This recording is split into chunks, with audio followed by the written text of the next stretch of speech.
So everyone, you remember Sister Elizabeth from last week? She's leading us through humility based on the rules of Saint Benedict. And Sister Elizabeth, did you want to have questions now or at the end? No. What I'm going to do is I gave an assignment, and you can either do it. You did. I did, and so I thought we'd take. I'll say one or two things, and then we'll have a. You can help me with the timing, but we'll do about 15 minutes or less if people want to discuss, and then I'll present for tonight. And if we have a couple minutes at the end and people want to ask questions or say something, they can do that. Okay. Sister Elizabeth, can you pull your microphone just a little bit farther away from your mouth? Yes. Is that better? Yes, ma'am. Yes, ma'am. Okay, so we're ready to begin when you are. Okay. I'm still amazed at being able to zoom in to North Carolina. It's wonderful. It is wonderful. Some of you may have been here last week. Some of you may not have. So I'm just going to kind of give a recap both to for myself and for anyone else who's here. But last week, kind of our assignment from Father Josh was introduce Benedictine spirituality, talk about it in your lives, and talk about maybe how we can live it in our daily lives. And Sister Hannah talked some about hospitality. Sister Madeleine Mary kind of introduced it. And I chose to do it on humility, which at the beginning was a word that wasn't very positive for me, but I will say since we've been having interns, young people who've come to the convent, as I've looked and learned a little bit more about how Benedict looks at humility as a virtue we can aspire to, it really kind of intrigues me. So I thought I would take it on. I think Lent, it was really fun for me to see what you were doing at St. John's for Lent. I think the Askews who kind of took that metaphor, the idea of life is a pilgrimage, and that God invites us to step forward, and we can look back on our lives or even forward on our lives, and really you can enjoy the pilgrimages. There may be times that there are problems. Joey can probably talk to hikes and stepping forward, but Sister Elizabeth, I'm sorry to interrupt you, but that's okay. You actually need that microphone, or can you talk into your computer? Is this better?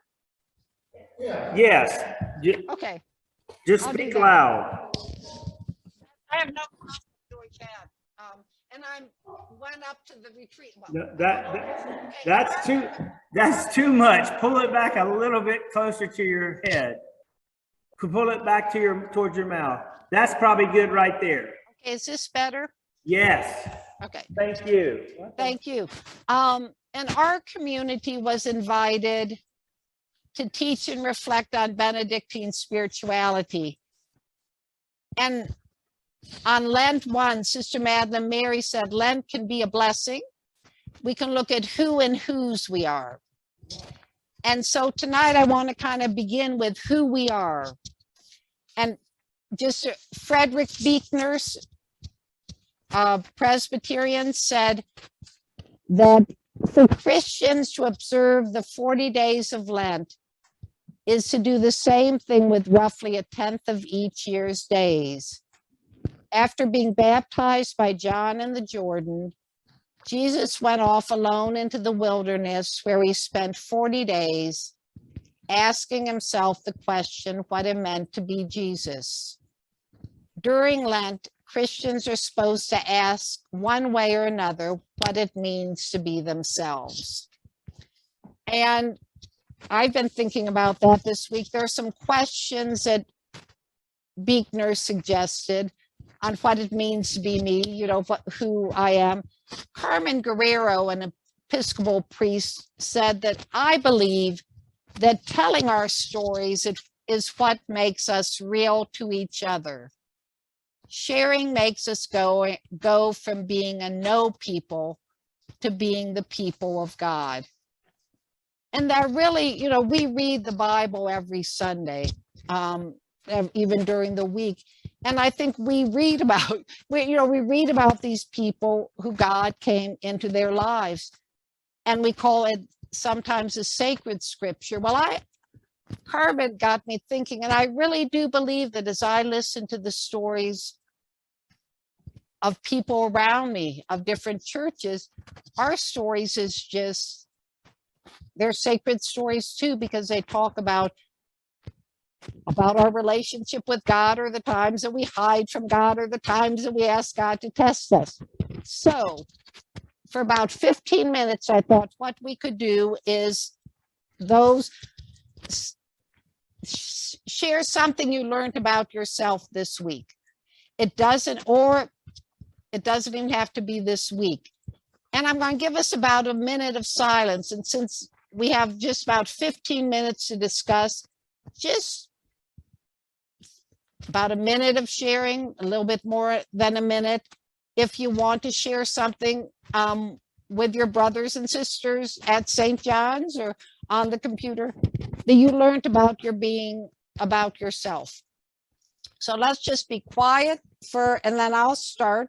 And then anyone else who feels that, bring the Methodist in, that nudge in the heart, warm the heart, wants to share, they can.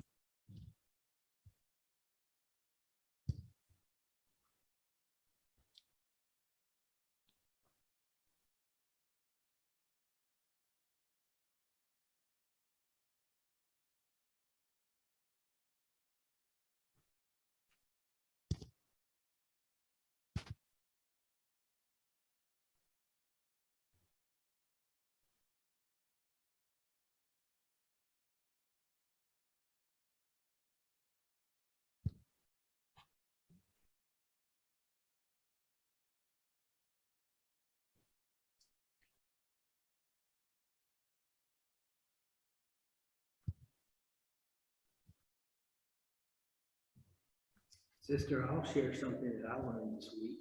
Okay. I learned that H is for humility, not for humiliation. I actually learned that through an experience this week, and realized how one has to differentiate between the two. I had a failure that made me feel humiliated, and I realized that that's not being humble and looking at a situation honestly. That's just beating yourself up, which is counter to what Benedict wants us to do in terms of our understanding of humility. Is that correct? I don't think there's a right or wrong. I think that's a good insight. Thank you. Thank you. Yeah. And I'll share one thing for me that I've learned in probably the last 6 months. There are two things I don't like to say. I was wrong and I need help. But this week I was out walking the puppy and I realized I was wrong about something. So I was able to go and say to that person, I was wrong when I did this and I'm sorry. And that felt good. That felt good. Yeah. Yeah. Thank you.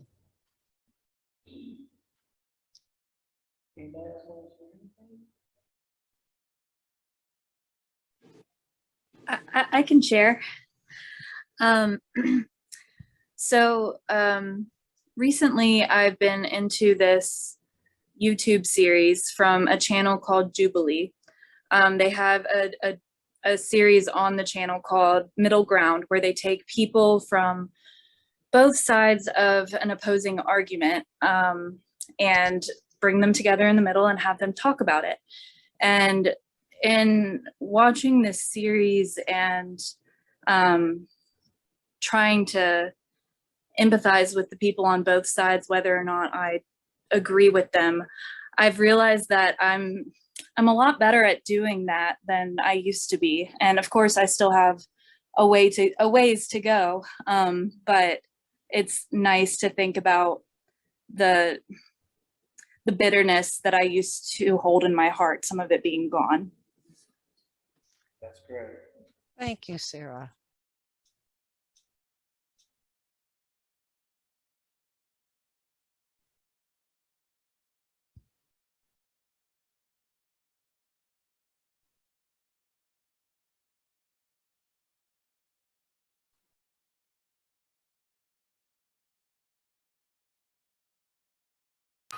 If my microphone's not too distorted, Sarah, give me a thumbs up if you can hear me.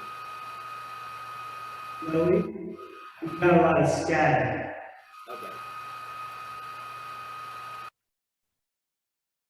Okay, go. Go ahead, Joey. Go ahead.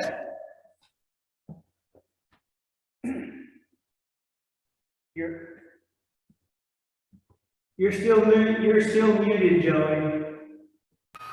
I'm There we go. Okay. Wow. I hope it's not too staticky. Sarah, give me a thumbs up if it sounds decent.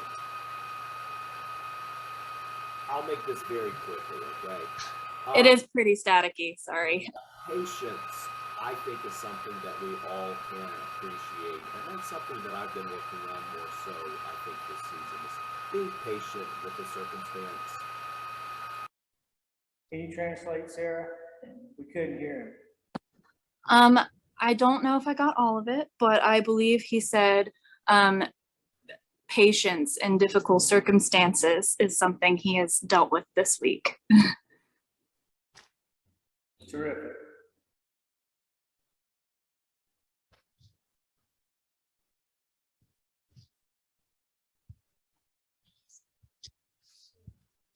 Oh wait, I've got another person. Debbie, you don't mind walking up there to the microphone? Yeah.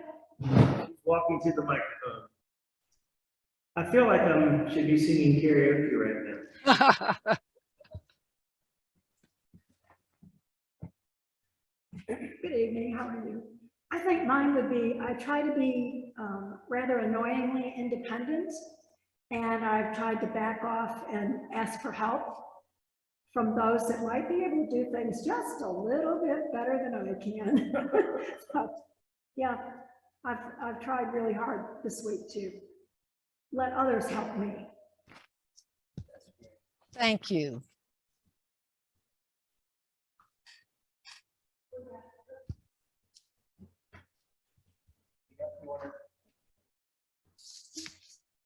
Here comes someone.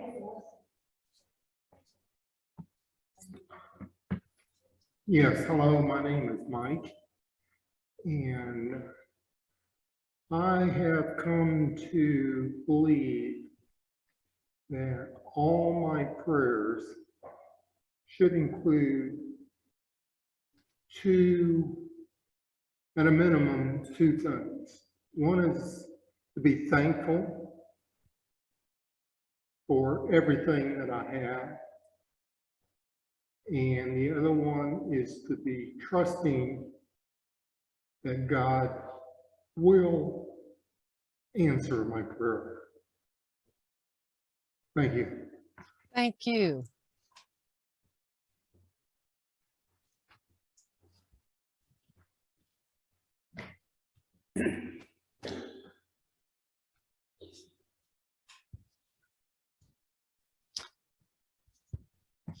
Okay, well, if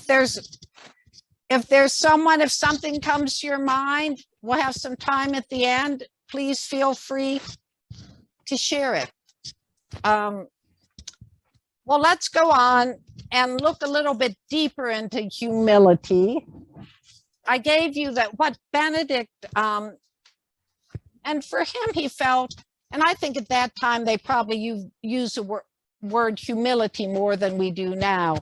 But he felt it was an important thing to teach the monks, and saying it is something that, you can strive for. And he gave an image of a ladder, which one of the things about Benedictine spirituality is it's just not about the spirit, and it's not about hair shirts, and it's not about extreme fasting, because he feels that both body and soul are part of being human and part of being a child of God.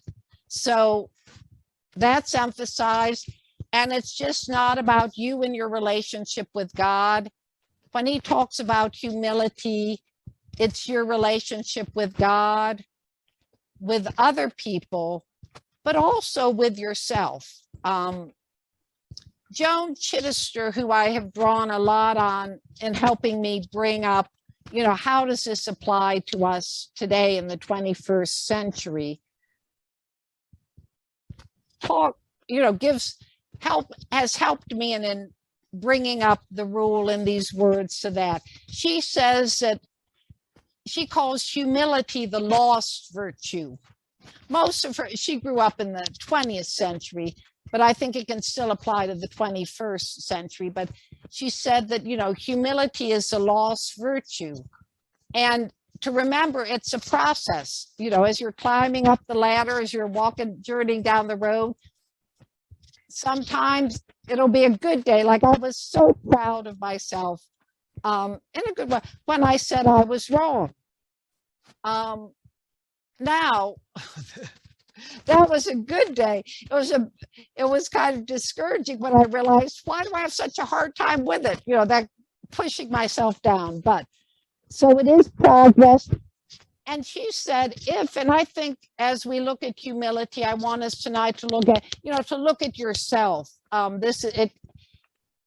she has found by practicing some of these things, she has found both an inner peace, you know, within her, even on those days. And I remember what ER said, even when you kind of humiliate yourself, you realize, wait a minute, you know, I don't need to feel so ashamed. I'm human. You know, we make mistakes. She says you'll find an inner peace. You also find, you know, you do change, as Sarah was saying. You know, before it used to be harder for her to respect all the different opinions coming and really with the people. But as she's been going to this, is the podcast that you're doing? Similar. It's a series on YouTube. Okay, a YouTube Same kind of series. thing. Okay, but that she's realizing she's changing. So there is that development that she's seeing in herself. And another thing Joan said, because it does, I think as we change, it does affect our relationships with others. And there is a real sense of community, whether it's with your family, with your church, even with the world. And I think as we are seeing more pictures and reports from the Ukraine and other places, you do feel some solidarity with that.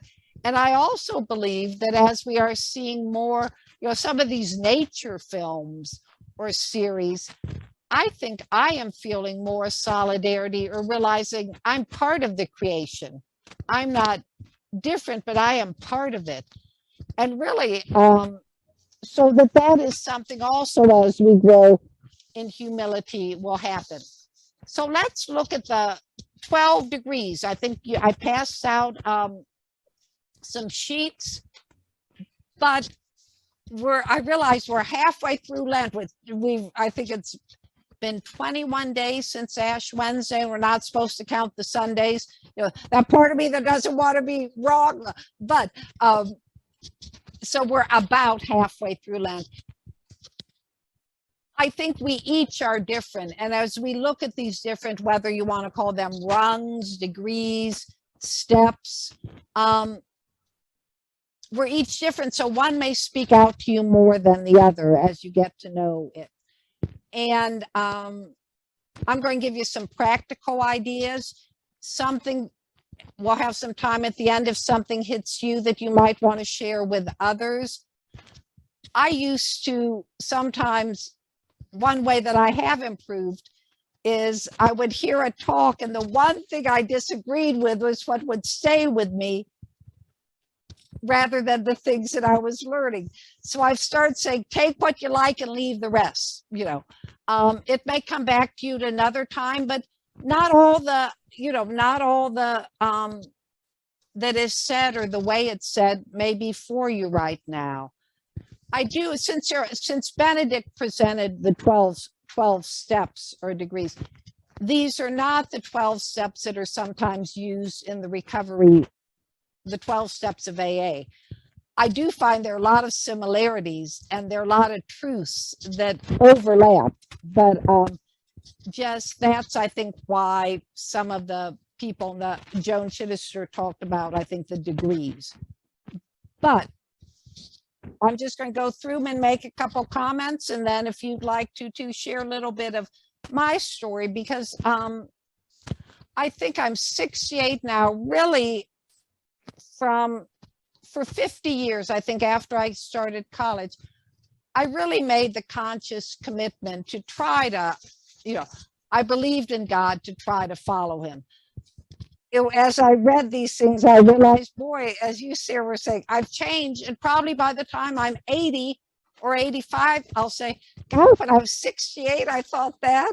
But this one, let God be God and obey the commandments.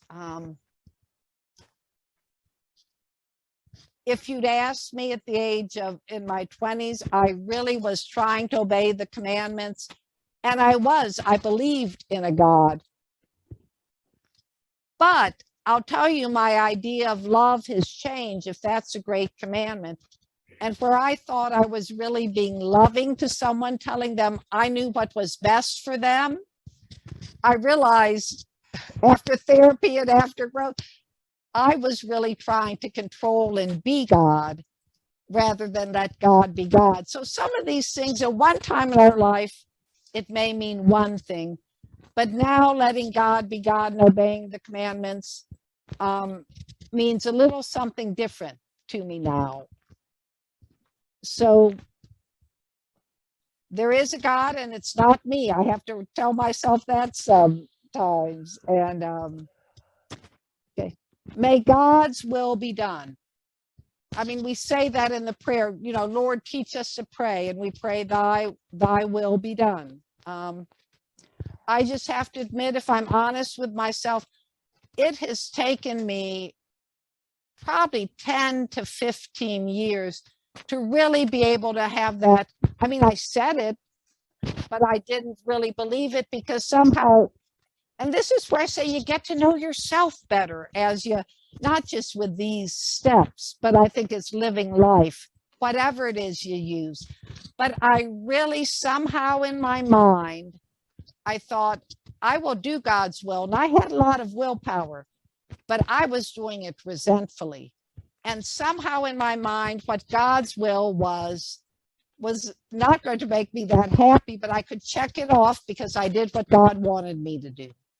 And so it has those words I have struggled with. And I think, though, just being one of these is talking about being honest, admit negative thoughts or actions to another person, to be able to say, not only, I think I could always say it to God. My problem was saying it to myself, to realize I'm not sure I really can say that prayer, thy will be done.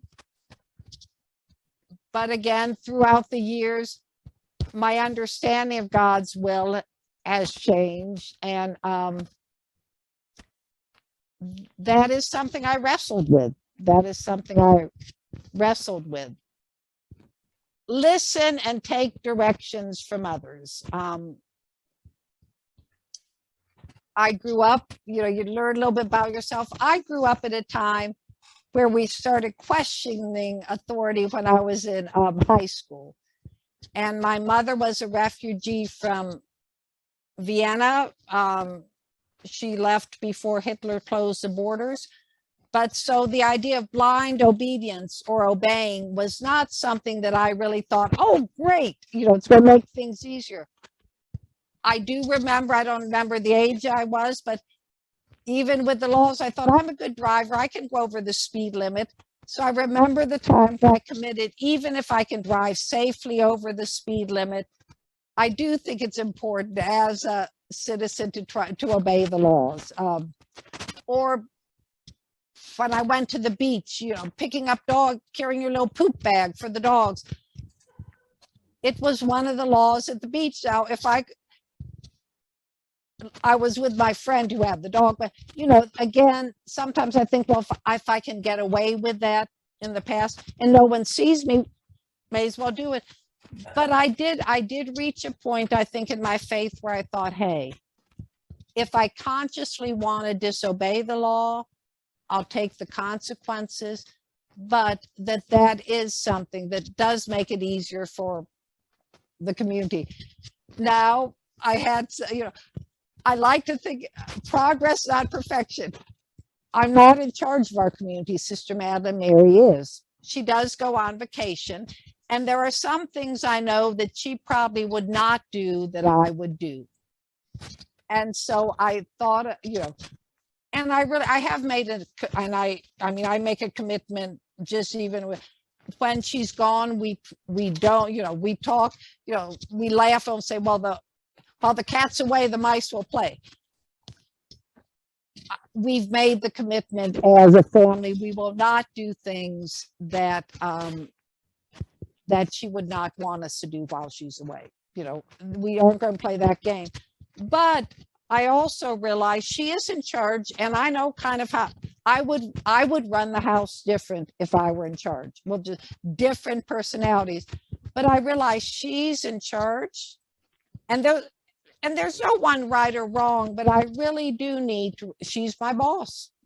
God is ultimately, but if I'm working a job in a community, I do need to, that's another time, take directions from others.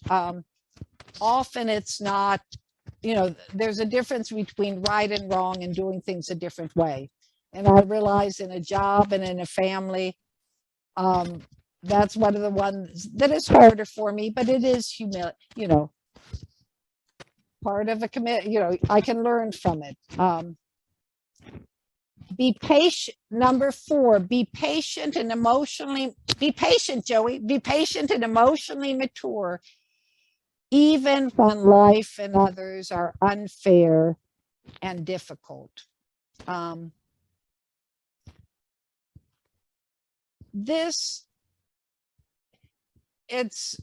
have learned, because my mind, who I am, I can walk into the chapel, and if the wrong color is up, on the altar, I notice it.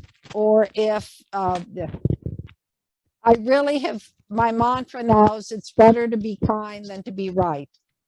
And when I learned from my sisters, when I came in as a new sister, I was in charge of setting the altar. That was one of the things they were teaching me. So it's a nativity of John the Baptist. Well, I think of his head being cut off, so I put red all over the altar and whatever on June 24th. And it was white because we were celebrating the nativity of John the Baptist. And the sisters, I still remember, here I'm in my 30s, kind of afraid I'm a new one. They didn't yell at me at all. They didn't say we have to change it before the service starts. And that was one of the forming things for me. And for those of you who know the Enneagram, my main thing is I'm used to being, I want to be right, and I can admit when I'm wrong, but that right and wrong, and I'm learning about kindness. And sometimes, and this is where I think our relationship with God, sometimes you do need to say, hey, that was wrong. But I have to look at why am I doing it? Because I was correct, I was disciplined by my parents, in a job, whatever. So that's, it's not one right, one wrong. But okay, number 5, admit negative and evil thoughts and actions to another person. I don't think all the things are evil, but even just to admit negative. There is something that happens, like there's something that happens when we share our stories. Something happens when you say aloud to another person,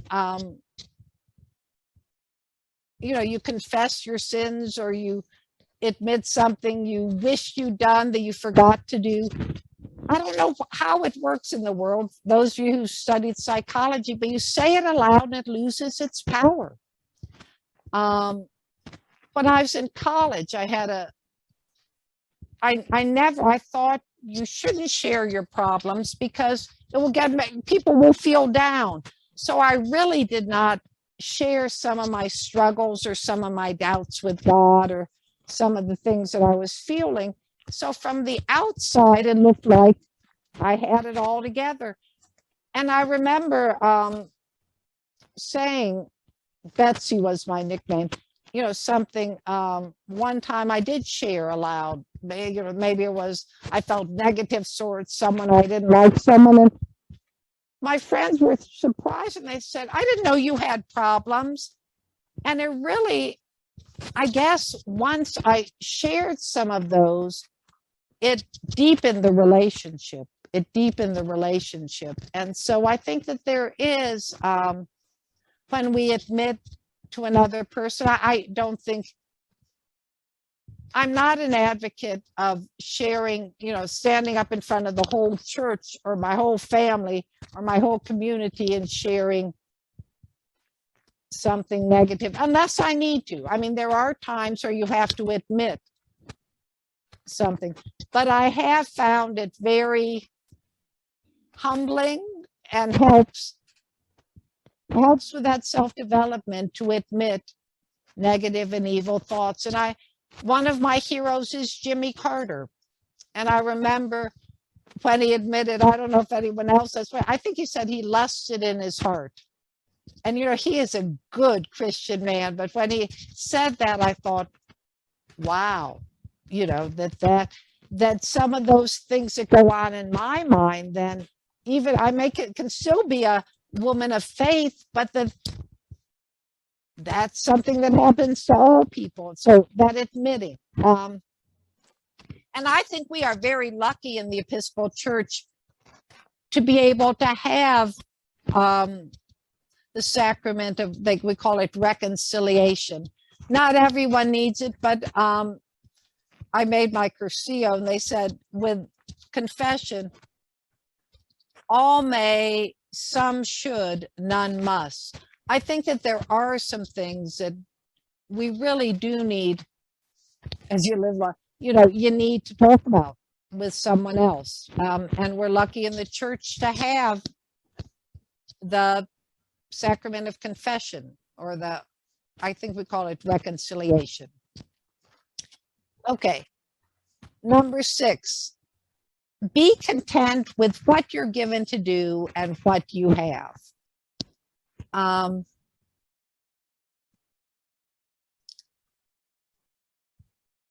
think it, as I'm not winding down my life, but I am at the age where a lot of people retire, and having these younger people come into the community has been wonderful to have someone in their 25s and their 30s. But when everyone, I'll have to say, I've had a wonderful, but sometimes I do get, you know, rather than rejoicing that they get all the attention and all the things, that I feel, and I'm sitting here cleaning the kitchen and walking the puppy. It's time for an attitude adjustment. Time for an attitude adjustment, so that there are, and so again, it's progress, not perfection. I would not want to do all that, I'll say. Sometimes I might, but to be content where I am right now in my life and what I'm given to do. And that's what as I say, the attitude adjustment. Now 7 has been, remember that you are no better or no worse than anyone else. We all have room to grow and change. This has been a big learning in my life, because I think that sometimes I think I'm a lot better than everyone, but it's more likely I feel that I'm worse than people. And I remember reading a story, and there have been times I'm clumsy, and let's say I'll tell myself I'm in the dining room and we have, you know, 2 tables of guests, and I have done this before, pour the water in the coffee pot and forget to put the carafe underneath so it goes all over. Okay. And so I run and get the, okay. Now, I feel about this high. And someone said to me once, and this has helped, do I really think that everyone in the dining room is spending their breakfast talking about clumsy Sister Elizabeth who poured the water through the carafe, that's the topic of their conversation the whole time? You know, that really is, if you flip it over, is a matter of pride. I mean, I'm sure they noticed it when it happened, but that has kind of helped me when I really get down on myself to realize, do you think they're spending all their time remembering what you've done? One of the hardest ones I dealt with that was when I was teaching. And one day I was teaching special ed. I try to be sensitive to my students. I was teaching in the prison system. And one day I pushed one of the students too hard and he just shut down. And then class is over. I felt absolutely terrible. And that's when I remember I was riding my bike home. And I said, God, I wasn't there for him today. You know, I wasn't. And in fact, I might have been negative, but please let God be God. There are times you aren't going to be there for someone. And I just said, God, please, let someone in the dorm or someone or so, go give him that boost he needs tonight. And those have been big ones for me, that sometimes we won't be there for someone. Sometimes we'll make a big mistake, but that is part of being human. And that's where reading the Bible has really helped me. When I think, Jesus's friends all ran away. Judas may have betrayed, but Peter, I mean, how would I feel if one of my friends, I don't know you, and look at what Peter did change and become, or the ones who were not there. So remember, you're no better or no worse than anyone else, and we all have room to grow and change. Learn from written rules and from the example of others. I'm in a 12-step program, and it really has been an important part of my growth. But one of the written kind of understandings we have when we go for discussions is whoever is leading the meeting that day says, we'll have no crosstalk. That means giving advice at the meeting. But just having that written rule, kind of an understanding when we begin is really, I've learned from it. And from the example of others. I still remember my first teaching job was 6th grade. And I remember Mrs. Adamson had pulled William Mangle, shouldn't say his name, William, out of the classroom. And I was walking down the hall and she was disciplining him. And she said, William, remember, I like you, but I do not like your behavior. Okay. I'm going to, give you detention or something, but I like you, but I do not like your behavior. Well, that example, and I'm glad I got that in my late 20s, 30s, has really been a big lesson in my life, that distinction between you can like someone, you can love someone. You don't even have to like them. You can love, God asked me to love everyone, but I may not like their behavior. Or not everyone is called to be, I'm not to be a friend. You can still love people even if you don't want to spend your vacation with them. Don't talk too much. I like to talk. One of my Lenten disciplines one year was to come to the breakfast table. And now we have silent breakfasts, but that time we were talking, was not to be the one to begin the conversation.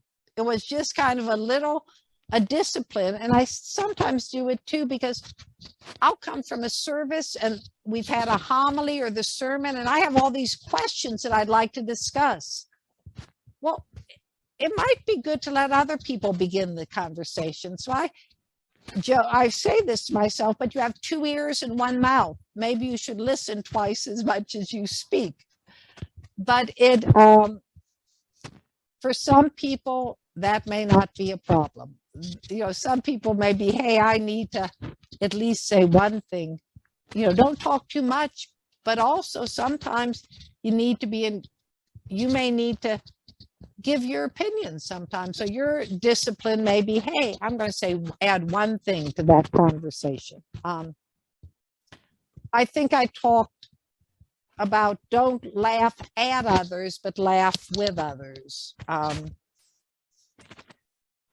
That's pretty self-explanatory, but I realize, as we get to know ourselves, my mind is constantly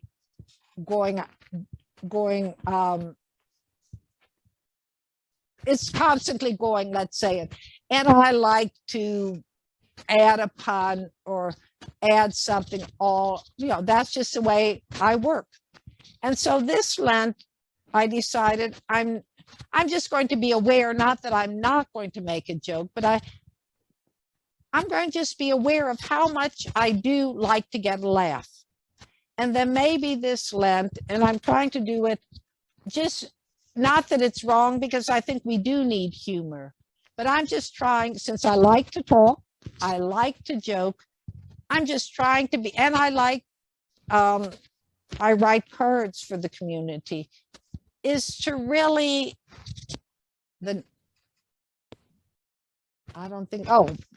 be soft, the next one, be soft, gentle, and clear in your speech. I'm trying to do that in my writing too, when I'm either writing an email or I'm writing a note. What is it that I really want to say? It's just kind of an exercise I'm doing for Lent. I don't think I'll keep all of it up, but I'm trying to be more aware of what comes out of my mouth, what I write. And I do think we need humor in the world. One of our sisters, Sister Hannah, her puns are, it just kind of, when I'm feeling down, it lifts me up, and I think it's a gift to the community. But I think sometimes for me, when I joke, it may have more to do with I want to be liked. I want to be liked. So it's just, I think these rungs are teaching me something about me. And then pray and strive for humility at all times. If I look at humble as, being human, for me, no better, no worse than anyone else, where I don't take myself too seriously. I love modest opinion of one's own importance. I think that, though, for me, is that incident with the student that I had where I just felt I'd ruined his life and where I didn't let God be God. There have been times people have not been there for me, but life and others and God, it hasn't ruined a relationship. But one of the things that Joan said, and that is, I'll end with this, is where I am now, is that idea, humility, you'll have more of a sense of community consciousness, that you are one, you're more a part of something bigger. I think Desmond Tutu, who died this year or last year, shared, I've read quite a bit of him, but part of his nation or his culture is I am because we are. That in his culture and in the church, his identity is because of where he's living or who's around him, very much, whether it's family. And I think this is where I'm having to do a switch and kind of strive for humility at all times. I'm trying to change from,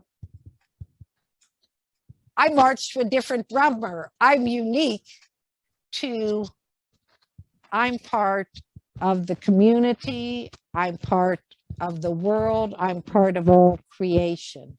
That's just one of the things that I'm working on right now. So it's 7:45 where you are. Let's take about 10 minutes and either questions or sharing. The floor and the screen are open.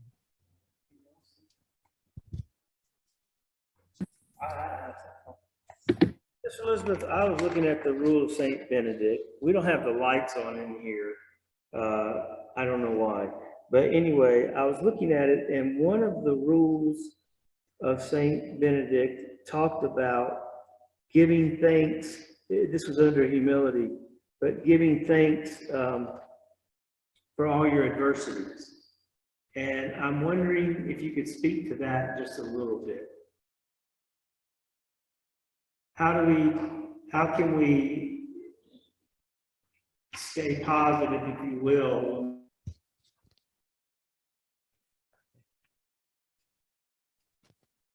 I can hear you, Jilly. You want to? Okay. I just wanted to tell you, I'm a healthcare worker, and I've had 2 patients recently tell me that I have the patience of Job, which cracks me up because I feel my patience with my patients is not always that. But I really like the fact that you say that we are human and we have to remember that in ourselves. Yeah. And that listening twice is better than just always speaking. Thank you for sharing that. I appreciate you.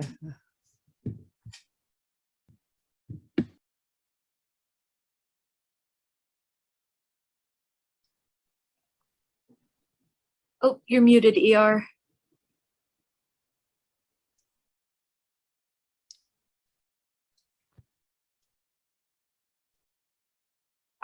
Okay, can you hear me now? Now we can, yes. You had to mute because of, yeah, sorry about that. No, I was looking at the rule of Saint Benedict, and the 4th step of humility, in this little version I have, it said something about a person is obedient and patient and quietly puts up with everything inflicted on them. How do we show humility when when we feel vexed and we feel as if things are inflicted upon us, or even we're inflicting things on ourselves? How does humility play into that? Well, I think there's a difference between humility and humiliation. I think there's a difference between abuse and obedience. I think that there are the difference. I think that, and that's where at that time, and I think it's different now in our century. If I heard you right, I don't know, ER, if I heard you right, are you questioning that 4th step? Will you say it? I brought up that little book, but Yeah. read it again, the degree, please. Okay. It talks about not loving your own will, as you address, but wanting and seeking the will of God. And then it just says, the 4th step of humility is reached when a person is obedient, patiently and quietly putting up with everything inflicted upon them. I'm just wondering if you could say anything about that, how we, when we feel afflicted or something we're suffering, how can humility play into that? Okay, I guess I could give. Question, but I'm kind of wondering about that. I'll give 2 examples that came to my mind. One is if you're in a job. A friend of mine worked in the lab at a hospital, and she did not feel comfortable with some of the things that her department was doing. She was doing the I think the lab specimens or something, but I don't know the whole story. She went, she complained, they looked at her complaint, they said I don't know if they had that, they did not change.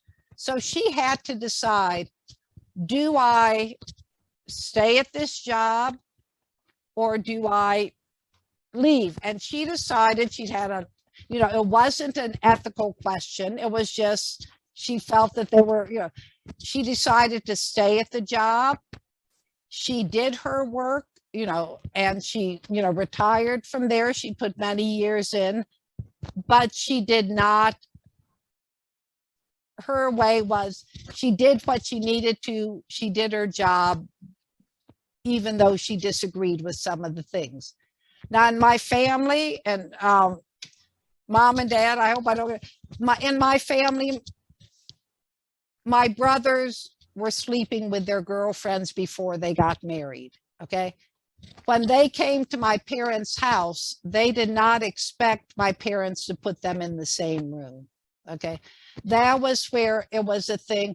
Okay, I know mom, my parents knew it, but they realized when they came to my parents' house, they would sleep in different bedrooms, and they respected that. So I think, again, that was respecting the rules of the household, but not maybe their personal preference. So those are two examples, both with family and with rules. Now, I will say it is one of the reasons I chose the community I am in, and it will change with leaders. But in some communities, the idea, if you're the person ahead of you, over you, asked you to do something, you did it, no questions, okay?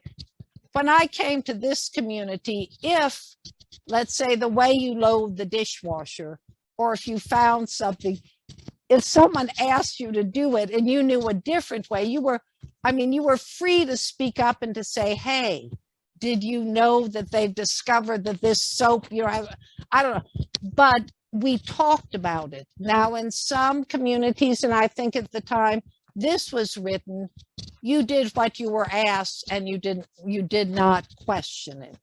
And there are some jobs, I think, like that now, and some families. And I guess that is where we need to talk with other people, because there are times where either physical or emotional abuse